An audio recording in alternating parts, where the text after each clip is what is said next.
Hola, muy buenos días para todos. De nuevo les doy una cordial bienvenida al Smart Health Latam Summit, un espacio académico para la discusión de temas de agenda en el sector salud en toda América Latina relacionadas con gestión, con transformación digital y telesalud. A través de este espacio buscamos compartir experiencias que enriquezcan a los participantes y fortalecer así el ecosistema de la salud conectada.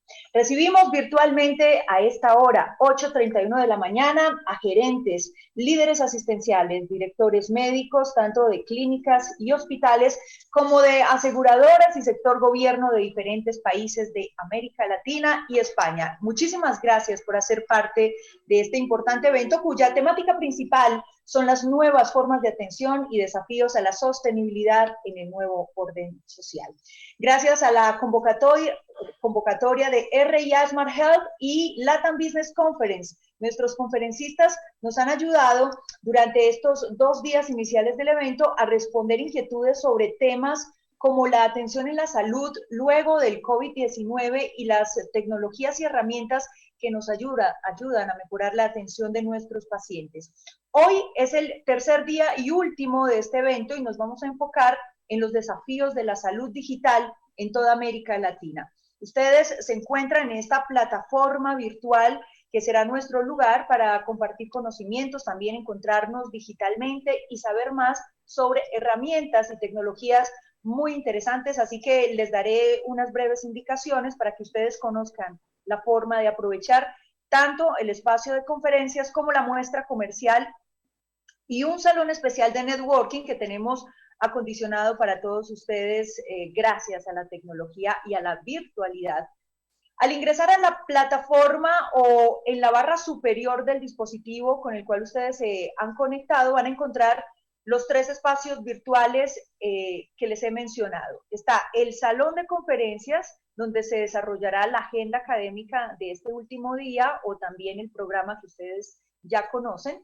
Tienen también la muestra comercial, donde 15 reconocidas marcas exponen las herramientas y servicios con los cuales ustedes podrán impactar la salud de sus usuarios y también de sus pacientes.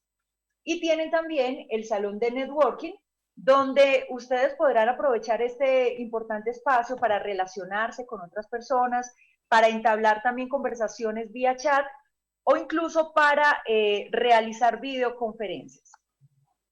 A través de mensajes de pop-up estaremos a ustedes informándoles aspectos relevantes de nuestro evento, así que también es importante que estén muy pendientes de este chat y les sugerimos que para tener una mejor experiencia en nuestro evento y disfrutar de la cabalidad, se conecten desde un computador, preferiblemente desde Google Chrome, desde ese navegador.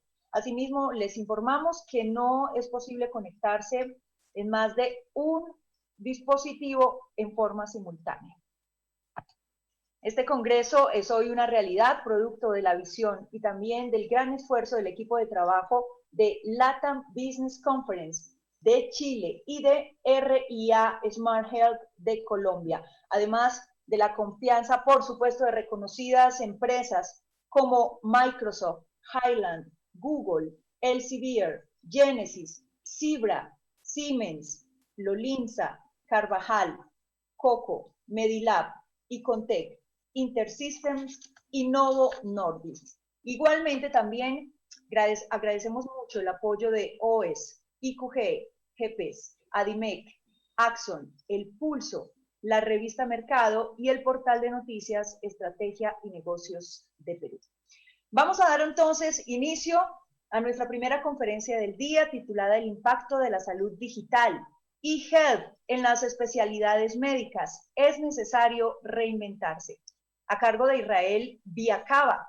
Él es ejecutivo con más de 20 años de experiencia en el sector de tecnologías de información, ocupando posiciones de liderazgo en diferentes industrias. Actualmente se desempeña como gerente de tecnologías de información en la clínica Ricardo Palma, una de las más reconocidas clínicas del Perú. Así que sin más preámbulos, le doy la bienvenida a Israel. Buenos días. Muy buenos días, Beatriz. Gracias por la presentación. Buenos días a todos. Espero se encuentren bien aquí desde Lima, Perú. Eh, Gracias por la invitación a este importante evento, que creo que escuchando a todos los expositores, estamos todos en un proceso de constante aprendizaje.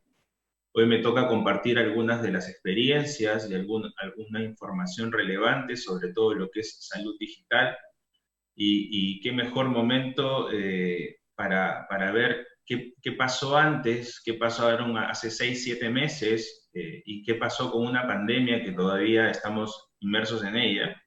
Así que sin más, paso a presentar algunos datos, ¿no?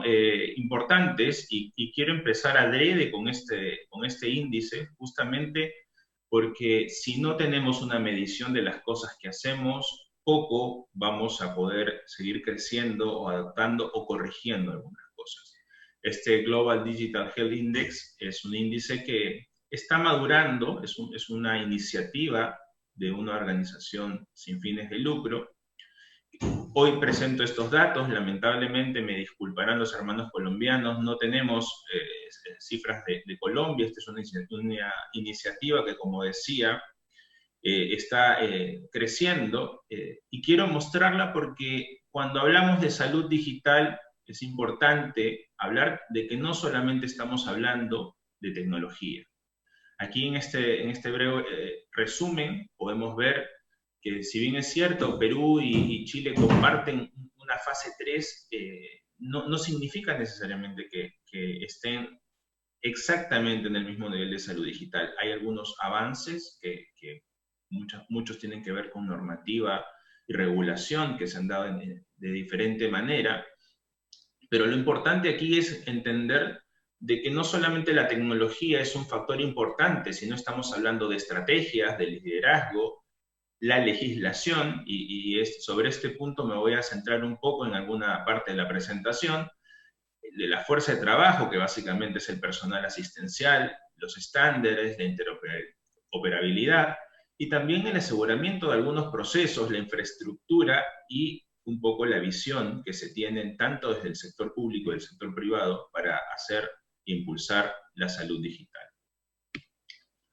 Bueno, pero ¿qué cosa es la salud digital? Hablamos de e-health, hablamos de in-health, inclusive estamos viendo la proliferación de dispositivos wearables, donde podemos llevar en el teléfono, en el reloj, podemos tener algunos dispositivos.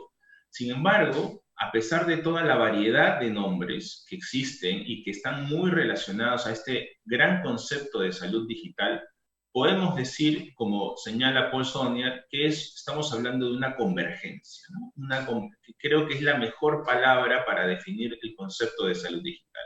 Una convergencia donde está la parte tecnológica con todo este impulso y revolución digital, la parte genómica, que es un componente que va a dar mucho que hablar.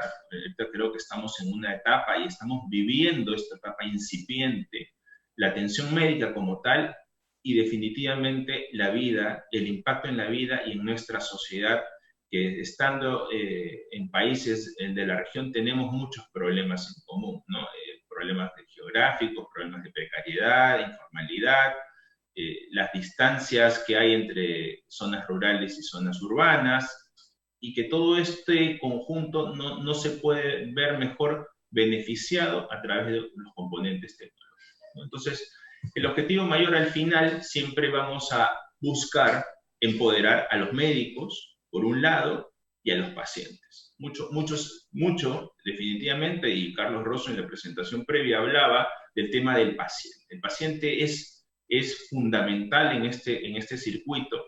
Sin embargo, también no nos olvidemos de los médicos. Los médicos hay que considerarlos como un elemento crítico, y también entender que hay un valor significativo para ellos al incorporarse en estas plataformas, ¿no? Son formas nuevas de hacer las cosas, ¿no? Que van a poder facilitar la prevención a nuestros pacientes, el diagnóstico temprano, la gestión de enfermedades crónicas, apoyados en otras perspectivas, otra manera de hacer medicina. Esto que estoy diciendo, que puede sonar como una introducción, un relato de ciencia ficción, no, es una herramienta muy poderosa y creo que los que estamos aquí presentes somos parte importante de esta transformación que se va a dar, ¿no?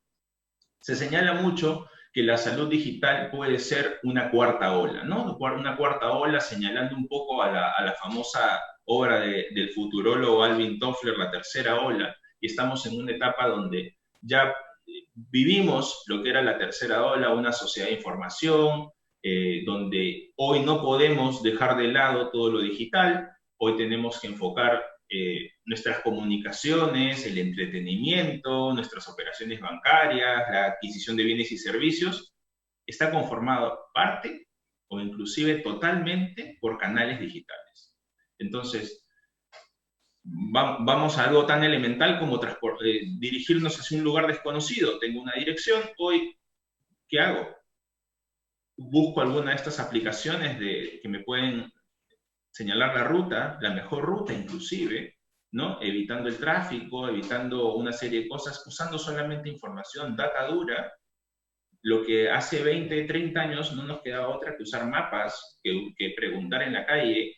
Entonces, y si nos preocupamos tanto de cómo llegar a un lugar, nos estamos preocupando de cómo manejar nuestra salud a través de la parte digital, estamos aprovechando y maximizando el uso de plataformas digitales. Eso vamos a discutirlo y ver un poco las limitaciones y cómo se han venido dando las cosas en los últimos momentos, porque creo yo que estos últimos meses, este 2020, ha habido una explosión lamentablemente provocada por la pandemia, pero también tenemos que ver lo positivo de ello, ¿no? Y para ello quiero mostrar esta noticia que salió en un momento, en principios de este año, como noticia, ¿no? Estamos hablando de una atención de 6.000 teleconsultas que hizo el Ministerio de Salud aquí en Perú durante el año 2019, ¿no? Esto era noticia a principios de año. 6.000 teleconsultas durante un solo año. 3 meses después, como noticia, teníamos que 4.300 solicitudes se atendieron en 2 semanas. ¿Qué quiere decir? Que lo que se hacía en un año, ahora estábamos en capacidad de hacerlo en 3 semanas. Imagínense el factor, ¿no? Estamos hablando de casi una multiplicación de 20 veces la producción de teleconsultas de un año a otro, ¿no? Y estamos hablando inclusive de un momento en que recién empezaba, era incipiente el tema de telemedicina. ¿Y esto por qué? Porque a diferencia de países como Colombia, como Chile, la teleconsulta, por ejemplo, no existía en el Perú en una relación médico-paciente, sino que existía una teleconsulta a través de médico y médico, con un paciente de por medio, pero siempre la interacción entre dos profesionales de la salud. Entonces, este tema que en otros países de la región, y no hablamos de países que tienen legislaciones más liberales o inclusive plataformas más desarrolladas, esto de aquí ya era algo natural, algo normal. Pero aquí en el Perú lo vivimos y nos pasó en plena pandemia. La norma cambió, obviamente a favor del paciente, obviando a veces algunos sesgos que yo podría atreverme a señalar para explotar esto, ¿no? Entonces, esto nos deja algunas preguntas. ¿Qué pasó realmente si es solo la pandemia lo que nos obligó a transformarnos? Pero nuevamente, no era solamente cambiar de hacer las cosas, sino que habían cosas por detrás que nos detenían para hacer las cosas, y una de ellas es la normatividad. ¿Qué cosa esperamos ahora? ¿No? Tenemos en este momento, y cito aquí a Eric Topol, que es un excelente libro de The Creative Destruction of Medicine, que recomiendo. ¿Qué cosa se espera? Es que esta convergencia que hablaba desde el principio, de todos estos componentes tecnológicos, ¿no? Y no solamente hablamos de informática, no solamente hablamos de redes, estamos hablando de nuevas maneras de ver la vida, ¿no? Esta pandemia nos ha obligado a tener una hoja en blanco, inclusive para replantearnos muchas cosas, responder al cambio, reaprender ¿no? Y ahora con todas las capacidades de analizar datos, diagnósticos más precisos, reglas de vigilancia farmacológica y toda la inteligencia artificial que se viene desarrollando y explotando para diversos sectores, no solo la salud, yo creo que nos va a permitir llegar hacia un nuevo enfoque de medicina. ¿Qué quiere decir? Que vamos a reemplazar a los médicos, imposible. Eso es algo que no va a pasar, me parece, en el corto plazo ni en el mediano plazo, pero sí vamos a empoderar y potenciar las capacidades de los médicos. Eso es lo que al menos se espera, ¿no? Se espera que con el tratamiento de datos, que con resultados inclusive vinculados a diagnósticos previos, a información genética, se pueda desarrollar una nueva medicina. No nos olvidemos también que esto es algo que puede ser trivial, pero yo lo considero como una de las piedras angulares de las sociedades digitales, ¿no? Las redes sociales.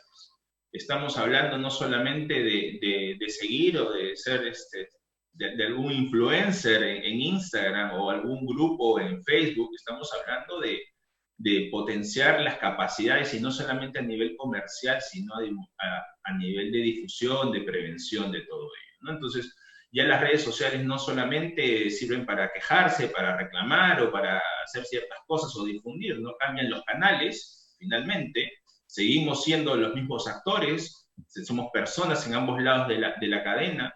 Hoy se han formado comunidades de pacientes, comunidades de madres y padres de familia que, por ejemplo, están buscando un buen pediatra en su zona, ¿no? Y hay comunidades desarrolladas también alrededor de médicos o de centros hospitalarios, clínicas, y es importante y no descuidar nuestra presencia en redes sociales. Portales como Patients Like Me, que en Estados Unidos se creó con un propósito muy específico y ha ido expandiéndose hacia el tratamiento de otras enfermedades.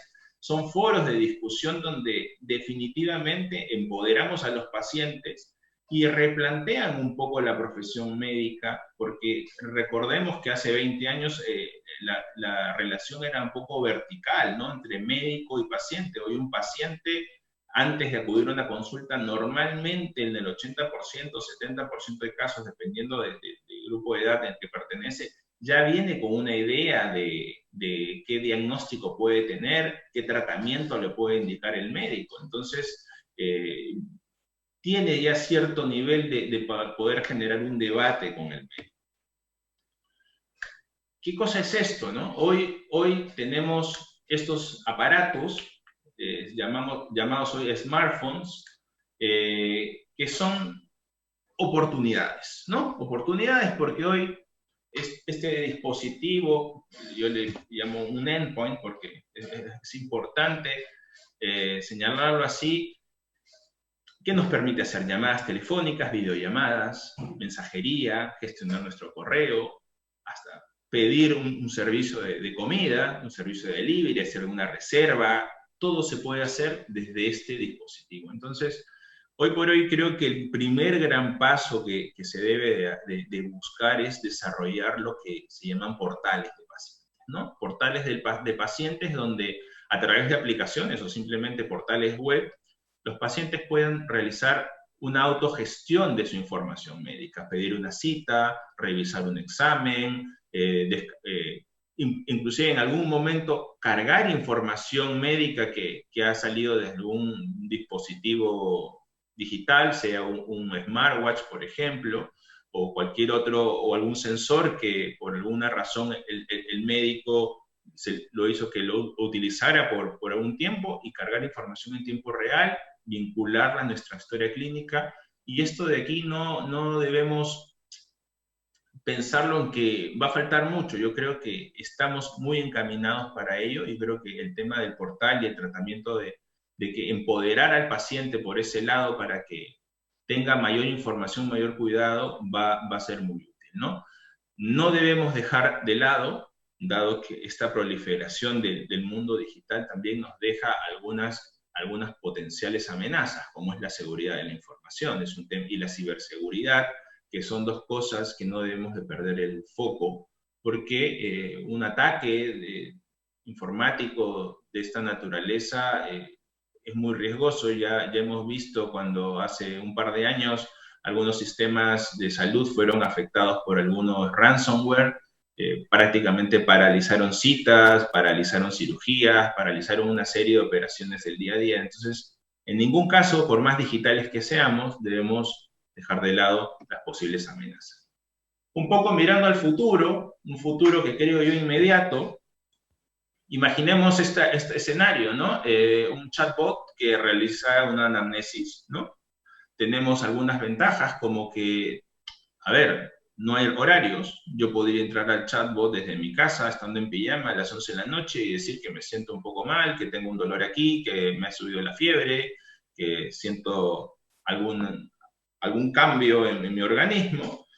Y podríamos establecerlo quizá como un primer vehículo de atención, ¿no? De hecho, en la pandemia han habido muchas herramientas de diagnóstico o de diagnóstico inicial relacionadas a los síntomas del COVID, se han construido y se siguen construyendo porque esto no ha terminado. En Europa ya se habla de la segunda ola. El NHS de Inglaterra, por ejemplo, hace un par de días ha lanzado una aplicación de trazabilidad. Y entonces todavía seguimos desarrollando cosas para tratar la pandemia, ¿no? Estos chatbots, con toda la potencialidad que tienen, obviamente se pueden hacer diagnósticos tentativos, usando las capacidades de diagnósticos previos, de historias clínicas previas, anonimizadas, claro está. Podemos construir algunos patrones, algunas reglas. ¿Y cuál es el objetivo final? Que nos va a permitir tomar mejores decisiones, disminuir errores y dar alertas tempranas para evitar, por ejemplo, que en un momento de pandemia se acumulen pacientes en un servicio de urgencias. ¿Sí? Eso es algo importante y que se ha visto mucho como efecto colateral de la pandemia, ¿no? Vamos a hablar, por ejemplo, un caso rápido que me gustaría contarles, ¿no? Un paciente crónico que tiene una patología prevalente, una diabetes, por ejemplo, y que se inyecta insulina normalmente, ¿no? Entonces, si su objetivo era mantener los niveles de glucosa bajo control, debemos de controlar sus niveles de sangre, dosificar su medicación correctamente, tener cuidado en su alimentación, ver si realiza ejercicios adecuados.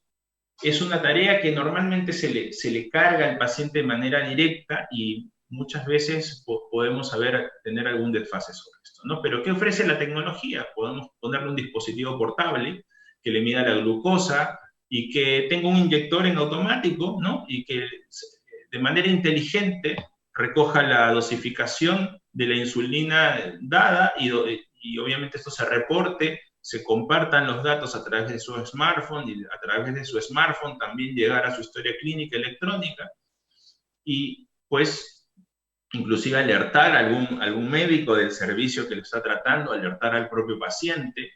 Entonces el control de la enfermedad se hace de una manera más efectiva, ¿no? De cara al paciente, podemos tener un control eficaz, oportuno, ¿no? Y de cara al médico, pues y de cara más que a los médicos, quizás a los centros hospitalarios, reducir el número de urgencias, reducir el número de cirugías no programadas, por ejemplo, o atenciones no programadas, y así también reducir costos, porque esto definitivamente tiene un impacto en los costos de las atenciones, ¿no? La telemedicina, por ejemplo, es algo que ha surgido durante la pandemia, ¿no? Y en el caso peruano, yo les cuento, a partir del mes de marzo explotó la telemedicina. Los centros privados no hacían telemedicina o en todo caso teleconsultas. Dada la pandemia, un poco se abrió esta oportunidad y todos los centros privados hemos comenzado a correr de una u otra manera para cubrir esta demanda insatisfecha, no cubierta, y claro está, tenemos que asegurar diferentes cosas, como la parte administrativo-financiera con las aseguradoras, por ejemplo. Tenemos que hacer una gestión del cambio muy, muy fuerte, intensa, continua, sin parar prácticamente. Han sido meses muy intensos hasta poder consolidar operaciones de este tipo, ¿no? Lo digital, pues, yo creo que los médicos ya han venido incorporando desde hace muchos años dispositivos digitales, la parte de todo lo que es diagnóstico por imagen, por ejemplo, ya tiene muchos años trabajándose y hay mucho desarrollo tecnológico detrás, con inteligencia artificial, hay muchas cosas que se pueden seguir manejando y creciendo. Entonces el médico, yo creo que seguirá siendo médico, ¿no? Entonces este cambio de paradigma que se presenta en este momento, vamos a poder tener un manejo práctico de nuestros pacientes, vamos a poder tener mejores prescripciones, que es uno de los problemas que corresponde atacar, y a nivel país vamos a tener una mejor distribución y democratizar algunas cosas, ¿no? Recordemos que tenemos limitaciones por la propia geografía, ya lo habían mencionado hace unos momentos. Tenemos limitaciones porque no hay suficientes médicos especialistas. De hecho, médicos de cuidados intensivos han sido los más demandados en la pandemia y definitivamente ha desnudado una necesidad de contar con mayores profesionales sanitarios, ¿no? Entonces, todo esto de acá va a mejorar la cobertura, va a reducir costos y creo yo que con una buena dirección vamos a democratizarlas, ¿no? ¿Qué es importante para la salud digital? ¿Cuáles son los puntos claves sobre los cuales nos debemos apoyar? Considero que tenemos que tener decisiones con compromiso y adaptación a todo nivel. Y aquí hablo del sector gobierno, desde la normativa, aquí en Perú se maneja el sector salud, está un poquito disperso, pero considero que a nivel público, a nivel privado, tenemos que tener un compromiso desde la dirección, las gerencias o direcciones médicas, las áreas de tecnología, ya no son islas, tienen que formar parte importante en este proceso de adaptación. Las estrategias, ¿no? Mencionaba Carlos Rosso en la primera presentación, la tecnología no es la solución. No nos sirve mucho tener la mejor tecnología si nuestros procesos no están consolidados, no están vinculados, no interoperan, no son oportunos, no son eficientes, y finalmente nuestro paciente muchas veces va a dejar de usar los servicios de salud digital, no por la tecnología como tal, sino porque no se siente satisfecho con el servicio o el proceso que viene recibiendo. Esto es importante, ¿no? Yo creo que también hay un tema de promoción, ¿no? Hay mucha gente que hoy no sabe que hay una teleconsulta, por ejemplo, o no conoce los alcances, o a veces, peor aún, por el otro lado, quiere hacer algunas cosas que son imposibles hacerlas de manera virtual, ¿no? Porque también hay una limitación por ese lado. Entonces, yo creo que la difusión, la capacitación, el compartir experiencias como este espacio son importantes para desarrollar la salud digital, ¿no? Importante también identificar y abordar los obstáculos que tenemos, ¿no? Acá hablamos de salud digital, en un espacio urbano es muy fácil hablar de salud digital, pero sin embargo necesitamos infraestructura que nos apoye este proceso, medios educativos, capacidades humanas, adaptación, desaprender, aprender y replantear algunas cosas. Puede sonar raro, pero compartimos en la región limitaciones en la conectividad. Hoy por hoy aquí en Perú hemos sufrido mucho con el ancho de banda durante el tema del confinamiento, ¿no? La calidad de las comunicaciones no era la mejor. Entonces, todos esos temas son súper importantes al abordar desde dónde partir para desarrollar el tema de salud digital, ¿no? Finalmente, y como conclusión, y esta frase puede sonar un poco dura, y de hecho que lo es, ¿no? Voltaire hace más de 200 años dijo lo que está ahí en pantalla, ¿no? Y claro, el hecho que termina la frase diciendo a los seres humanos de quienes no saben absolutamente nada, ¿no? Quizá eso me quedo un poco con ese mensaje que hace 200 años Voltaire, uno de los filósofos más importantes y que influyó en la Revolución Francesa, tenía esta cita sobre los médicos, ¿no? Hoy por hoy, esta frase ya se va diluyendo en el tiempo, ¿no? Ahora los médicos ya saben más de sus pacientes, ¿no? O deberían de saberlo, ¿no? Entonces,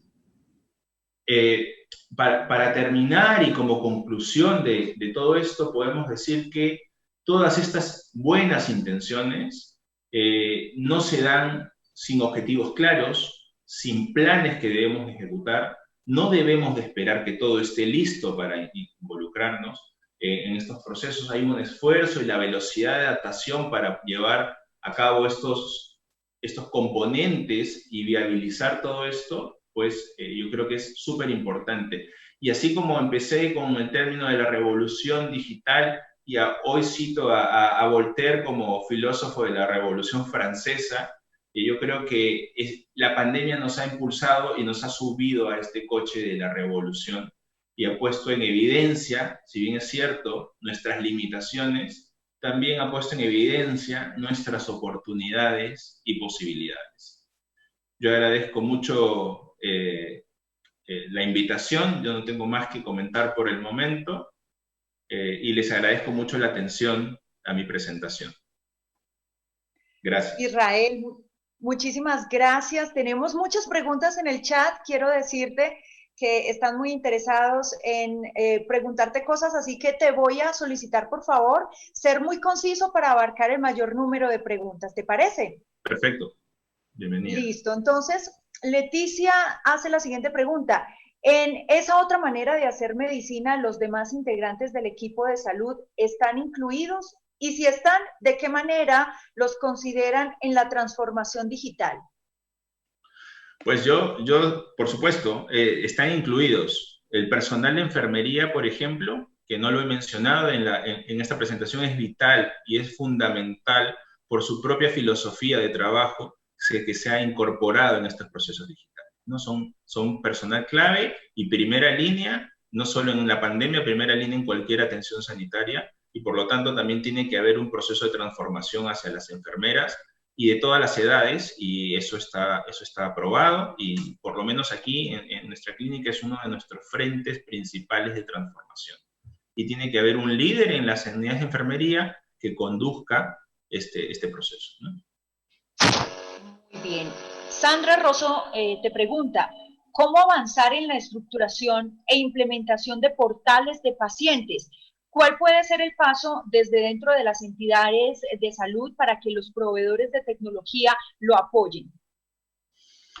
Ok, yo creo que lo primero es tener claro qué cosa necesita el paciente, ¿no? Todo tiene que estar centrado en el paciente. Debemos de comenzar a trabajar bajo un modelo de prototipos. Yo creo que aquí al menos nos ha resultado muy bien tener enfoques de prototipos, vincular a todos los actores, médicos, enfermeras, pacientes, áreas de tecnologías de la información, áreas de procesos, áreas administrativas, porque finalmente también están muy vinculadas a este proceso, y ir desarrollando cosas, probándolas, mostrándolas y hacer una evolución sobre esto. Aquí nadie tiene la receta perfecta. Yo creo que es un camino de aprendizaje, es un camino incierto donde tenemos que adaptarnos, ser muy resistentes y persistentes también, y pues buscar el camino. Eso es como a veces caminar en la selva, ¿no? Así que no es un camino tan claro, pero los objetivos hay que tenerlos, sí, eso sí, bien claros. Te preguntan cuál sería la metodología para ser un influencer en estrategias de salud en tu país. Bueno, no creo que haya una estrategia única. Yo creo que básicamente pasa por tener un conocimiento de las necesidades y las limitaciones también, obviamente, de cualquier centro hospitalario, clínica, involucrarse al máximo. Es una tarea incansable esto, de estar involucrado y formar parte de estas olas de transformación. Y creo yo, intentarlo de alguna forma, mejorar la comunicación, hablar en el mismo lenguaje que que nuestros principales usuarios líderes, ¿no? En este caso estamos hablando de médicos y de enfermeras, básicamente.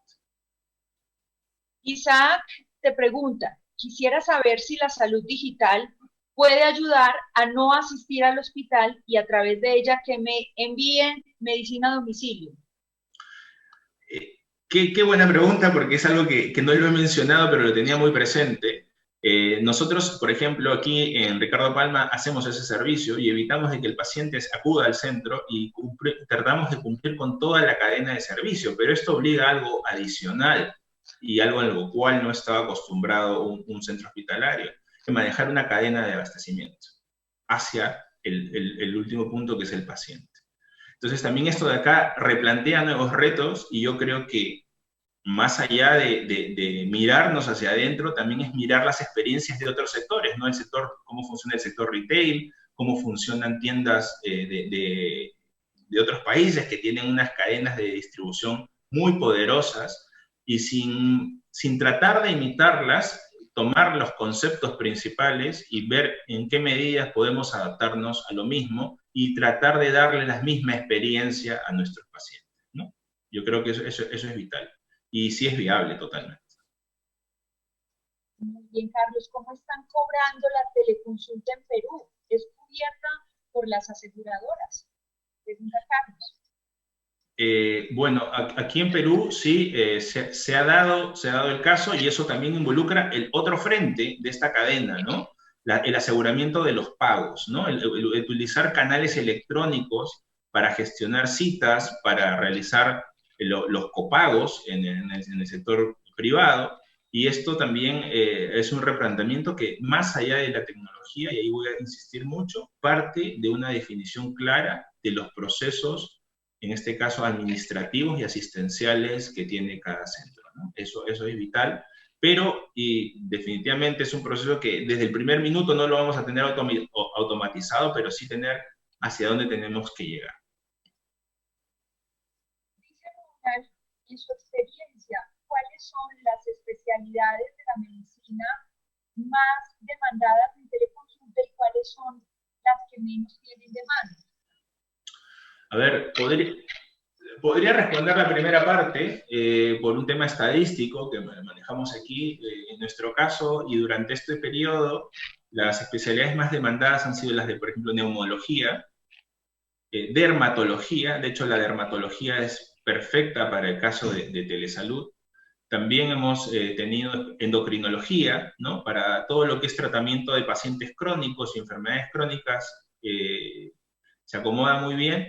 Y quizás hay especialidades, básicamente las relacionadas a cirugía, que por su propia naturaleza tienen menor demanda, ¿no? Por el canal digital. Bueno, pues hemos llegado al término de esta interesante participación. Israel Viacaba, muchísimas gracias por haber participado del Smart Health Latam Summit. Muchas gracias, Beatriz, por la invitación. Muchos saludos y éxitos en este tipo de eventos. Claro que sí, muchísimas gracias, Israel. Vamos a continuación a darle paso a nuestro próximo tema, tecnología de apoyo al monitoreo y seguimiento remoto de pacientes, con el señor Mauricio Giraldo. Él es ingeniero con alrededor de 20 años de experiencia en tecnología e innovación. Actualmente es Solution Consulting Director para América Latina de Genesis. Así que le damos la bienvenida a Mauricio.